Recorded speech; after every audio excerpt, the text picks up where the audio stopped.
Kapolres masuk masjid sandalmu copoten.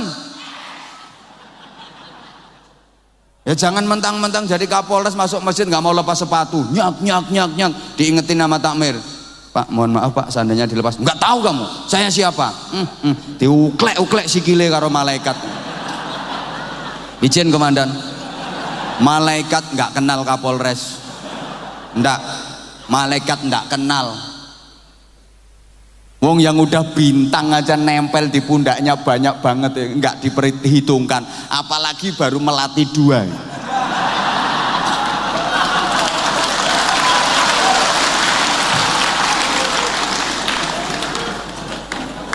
Ya sama nanti di alam kubur, mungkar nakir itu nggak kenal jabatan AKBP, nggak kenal. Jangan dikira kalau Kapolres meninggal di alam kubur mungkar nakir mau nanya terus izin komandan. Saya mau nanya, nanya nggak ada. Ya Ajun komisaris besar polisi, nggak pakai kayak gitu. Ya Taufik Sukendar, man rabbuka, siapa Tuhan? Ma imamuka, apa imammu? Man nabiyuka, siapa nabimu? Bisa jawab aman, nggak bisa jawab hancur. Sama kiai juga begitu, nggak ada perlakuan istimewa. Jangan dikira kalau kiai nanti mungkar nakir nanyanya pakai adab. Ya al mukarram sohibul fadilah was sa'adah, nggak ono. Sama Anwar Zahid langsung surga. Nah, ngono. Jadi terserah saya, wong yang bikin contoh saya kok. Nggak usah protes. Belum dengar keong racun, dia belum dengar tali kotang, dia belum dengar jaran goyang, dia belum dengar yo bro, belum dengar hae ho ya, belum mendengar wayai. Yang pertama didengar adalah Allah. Ini penanaman iman. Artinya apa? Nak, engkau aku tanami keimanan nak. Nanti kalau besar jadi apapun harus beriman. Kalau nanti jadi petani yang kenceng. Kalau nanti jadi pedagang kalau nanti jadi polisi nak, jadilah polisi. Kalau nanti jadi tentara nak, jadilah tentara. Kalau mungkin nanti kamu jadi pejabat nak, jadilah pejabat. Nanti kamu kalau mungkin jadi artis nak, jadilah artis. Barangkali nanti kamu jadi maling nak. Masa ono maling beriman? Yo, dadi opo ae nek beriman mesti apik. Dadi petani kok beriman, insya Allah gak bakal nggarap tanah sing dudu weke dhewe. Dadi petani kok beriman, insya Allah gak ngira nggarap sawahe wong liya. Dadi wong Tulungagung kok beriman, insya Allah gak bakal nggarap bojone wong liya. Dadi pedagang kok beriman, insya Allah beres, lek ngukur meteran, bener nek naker timbangan, sehingga perekonomian lancar, barokah. Wong pedagang iku nek gak beres, pedagang iku nek gak jujur, ngarokno perputaran perekonomian niki yo ilang barokahe, mergo tuku sumbere wae wis ngapusi. Hui. Jadi pejabat kok beriman, insya Allah korupsine sithik.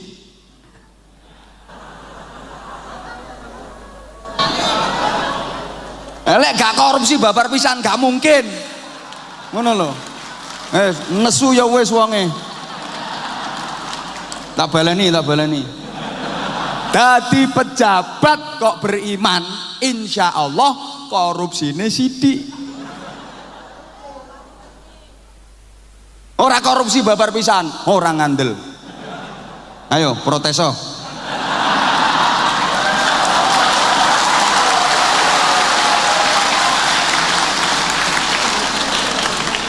Dadi polisi kok beriman, insya Allah berjuange bareng kiai, berjuange bareng ulama.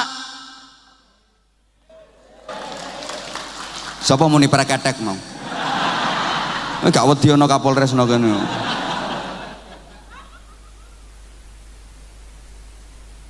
Nek gak beriman malah memanfaatkan ulama.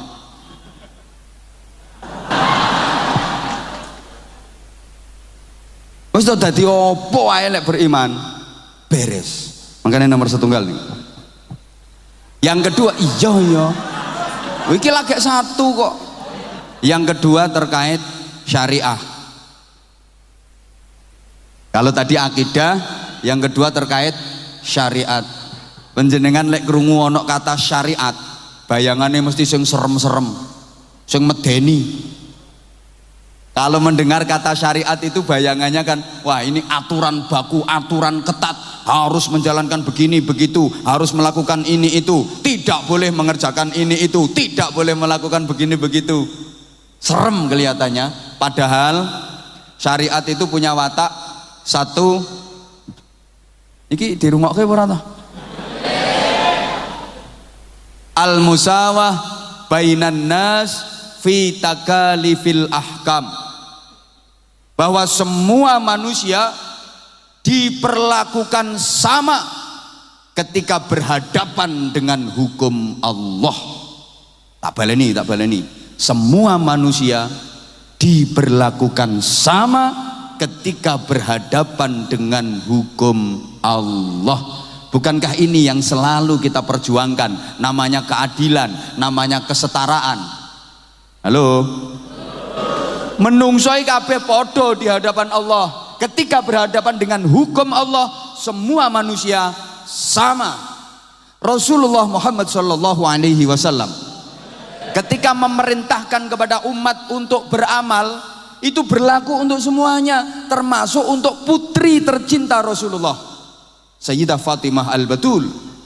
Sehingga Kanjeng Nabi lek dawuh nggone putrine, i'mali ya Fatimah, i'mali ya Fatimah, fa inni la ughni anki minallahi syai'a.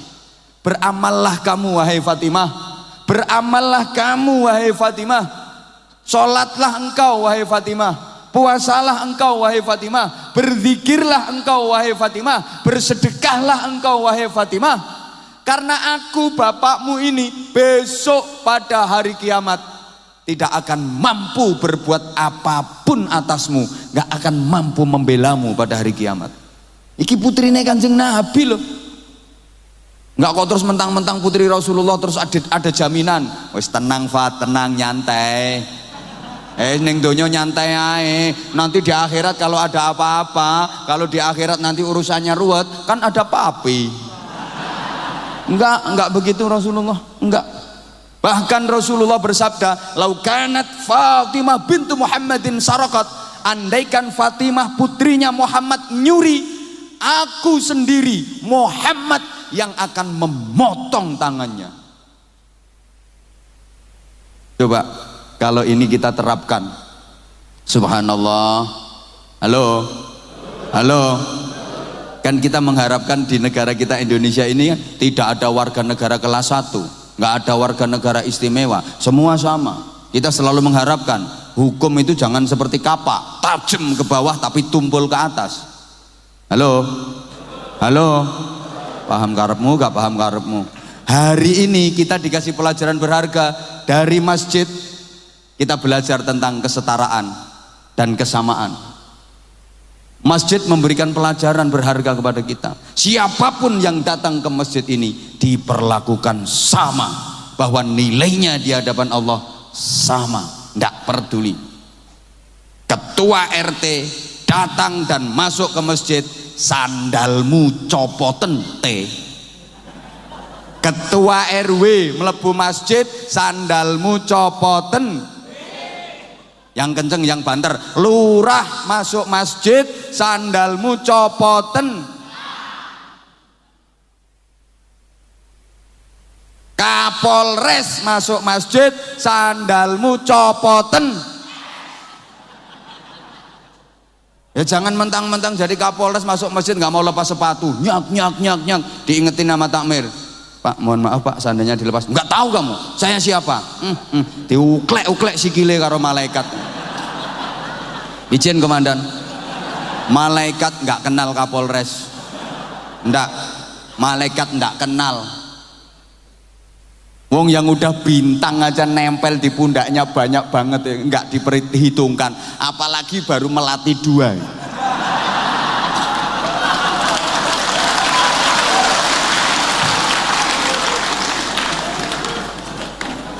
Ya sama nanti di alam kubur, mungkar nakir itu nggak kenal jabatan AKBP, nggak kenal.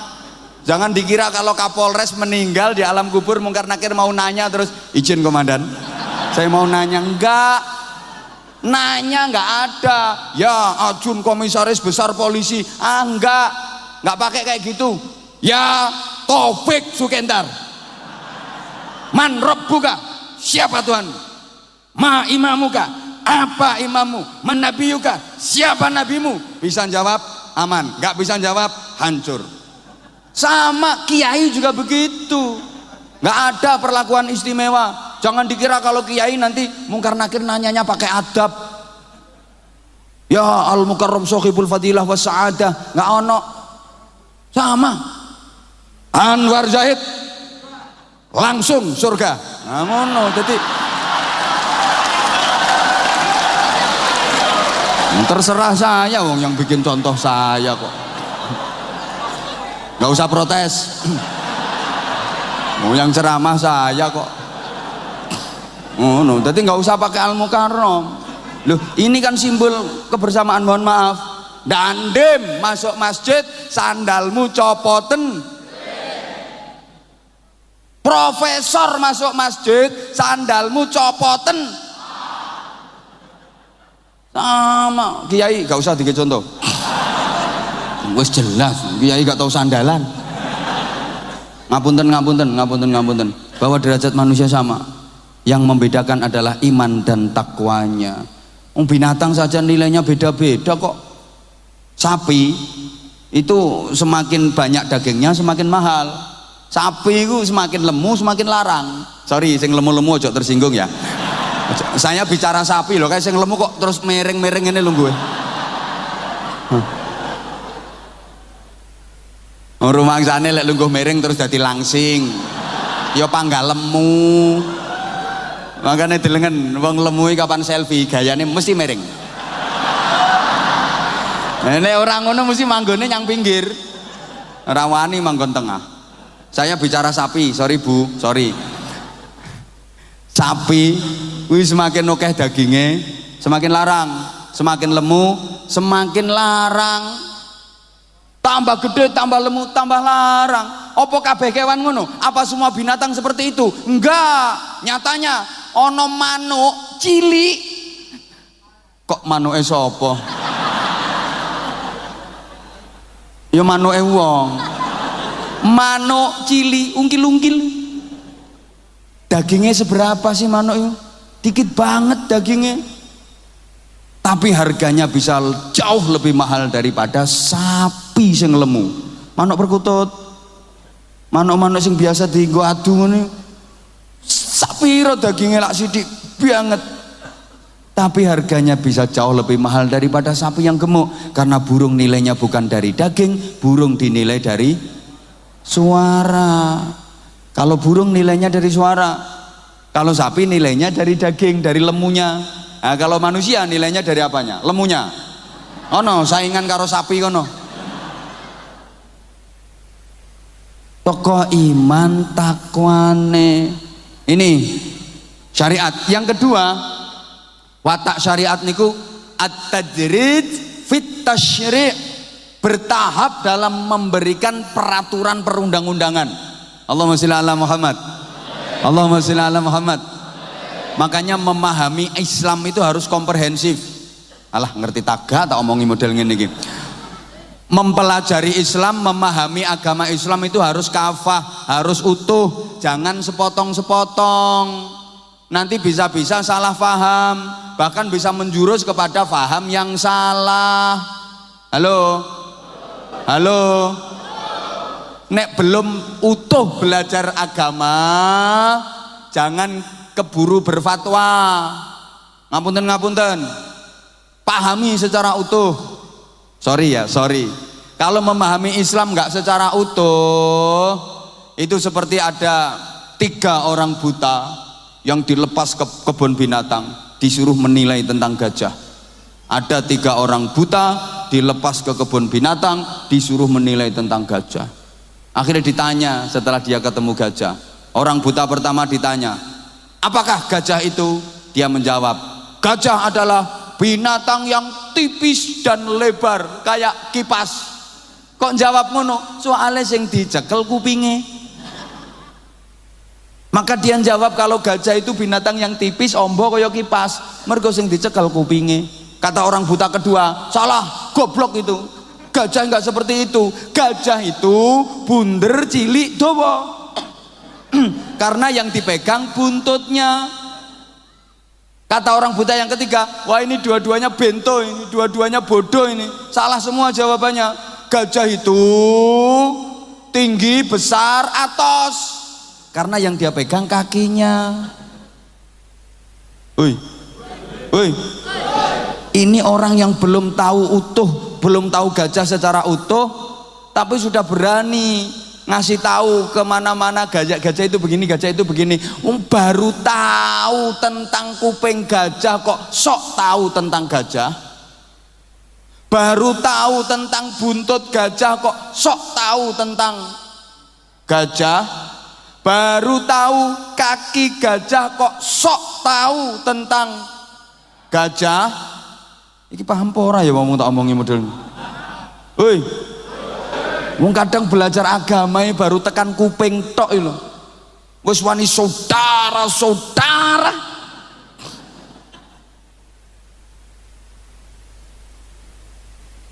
Paham nggih? Paham nggih? Yang dibaca kebetulan ayat keras, yang dibaca kebetulan ayat Quran yang menerangkan tentang jihad. Wah langsung Allahu Akbar, Allahu Akbar. Warung makan buka siang hari bulan Ramadan robohkan. Allahu Akbar. Karena kebetulan yang dibaca itu ayat keras.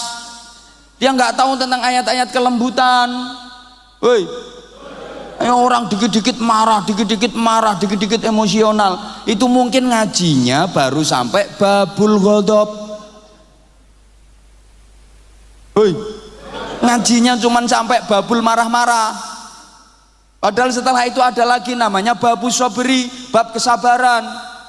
Mbok paham mbok ora dijak ngomong model ngene. Paham nggih? Paham nggih? Ya wes paham ya wes. Nah sekarang yang kedua, keagungan Ramadan. Nek ditutupno yo gak mari-mari kok. Ramadan bulan dimana diwajibkan bagi orang-orang mukmin untuk menjalankan ibadah puasa. Puasa memberikan pelajaran berharga buat kita dalam beberapa hal. Satu, melatih agar kita menjadi orang yang sabar, ulet, dan tahan uji. Kita hidup di zaman yang menuntut untuk dihadapi dengan kesabaran. Allahumma sholli ala Muhammad. Hidup di zaman seperti ini kalau nggak sabar selesai. Nyun ngapunten, bukankah kita hidup di zaman di mana persaingan sangat tajam, persaingan sangat ketat? Kalau nggak mampu bersaing, siap-siap gulung tikar. Jadi apapun, kalau nggak mampu bersaing, tutup buku. Jadi pedagang kok nggak mampu bersaing, siap-siap gulung tikar. Di zaman seperti ini, jadi pejabat kok nggak mampu bersaing, jangan berharap dapat promosi jabatan. Jadi kiai lo nggak mampu bersaing. Sapa ngomong gak payu? Mesti kate ngundang yo males, opo ceramah yo panggah kuwi wae. Ceramah yo panggah ngono-ngono wae, enggak mampu bersaing. Entek ceritane. Dipikir mampu bertahan sampai hari ini apa enggak berat?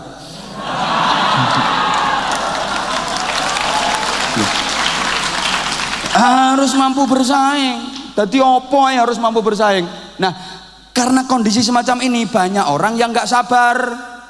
Saking pinginnya cepet kaya, saking pinginnya jadi orang kaya, akhirnya segala macam cara ditempuh karena dia nggak sabar. Renten nganake duit, ngutangi 1 juta bayare 5 juta ya padha karo ngutangi dom bayare cagak listrik tuh.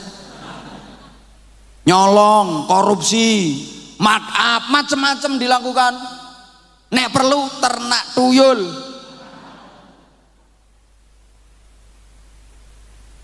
Hidup akan kacau kalau manusia nggak sabar. Allahumma sholli ala Muhammad. Kenapa kendaraan di jalan raya suka macet? Karena pengemudinya pada nggak sabar. Kendaraan-kendaraan di jalan raya suka macet itu karena kendaraan yang besar nggak mau ngalah, sementara kendaraan yang kecil-kecil nggak tahu diri. Sing gede ora gelem ngalah, mentang-mentang gede ngebeki dalan. Ngok ngok ngok ngok, sing cilik disempari, sing cilik ora gelem ngrumangsani, ndusel nyelempet makanya dadi macet. Apa maneh ditambahi polisi sing ngatur lalu lintas ora sabar pisan.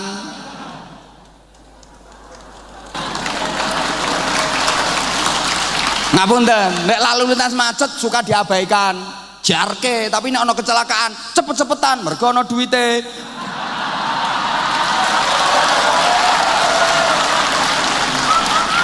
Nesu ya bene. Istighfar itu anggotanya perlu di ndak. Pokoke lek ana duwite semangat, ya gak ana duwite males. Lalu lintas macet kan gak ana duwite. Biar diatur sama preman-preman jalanan itu.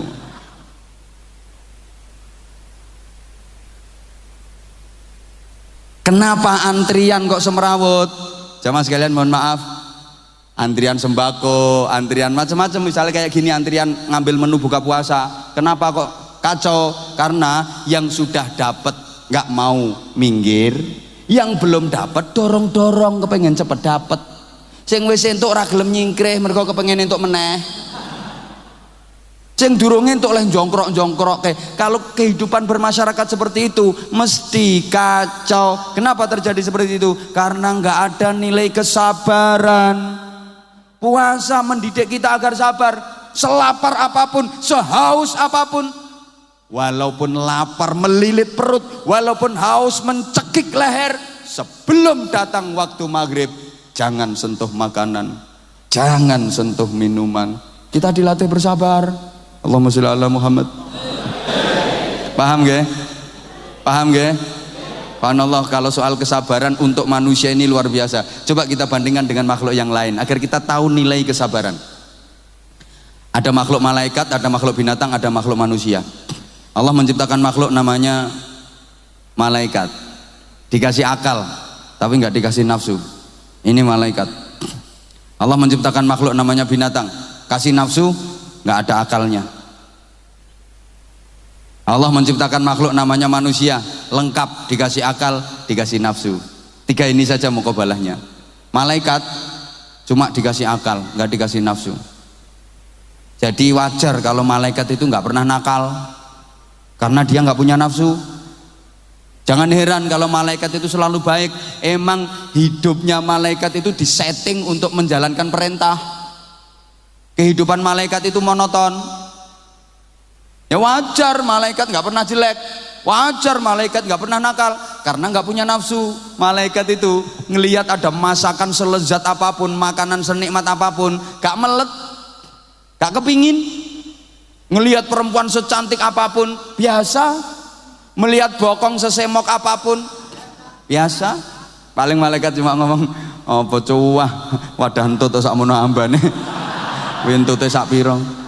Karena nggak ada nafsu. Sorry, karena nggak ada nafsu, maka nggak pernah salah. Malaikat nggak pernah salah. Sampeyan tahu krungu, nate krungu ana malaikat Jibril korupsi ayat. Jibril dalam Gusti, iki ayat sampai ke nanggone Nabi. Siap. Begitu dilihat, waduh ayatnya bagus banget ini. Wah, nggak usah disampaike, pek dhewe, ora ono. Tahu krungu malaikat Israel selingkuh?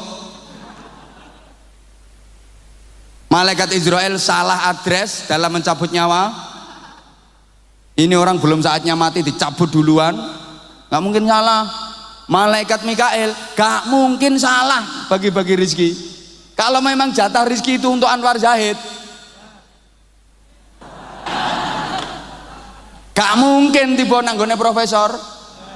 Wong iku jatahe Anwar Zahid, misale Kapolres nyiapke kanggo nambahi Anwar Zahid, misalnya pasti sampai Anwar Zahid. Oh. Lah nek ora disiapke ya melas kok. Mosok ketemu bola-bali kok ora tau nyangoni cuah. Ngene iki mesti bantah. Salahnya diundang ke Polres nggak pernah bisa. Ngundangnya bukan karena nggak bisa, emang waktunya lagi nggak ada. Allahumma sholli ala Muhammad. Allahumma sholli ala Muhammad.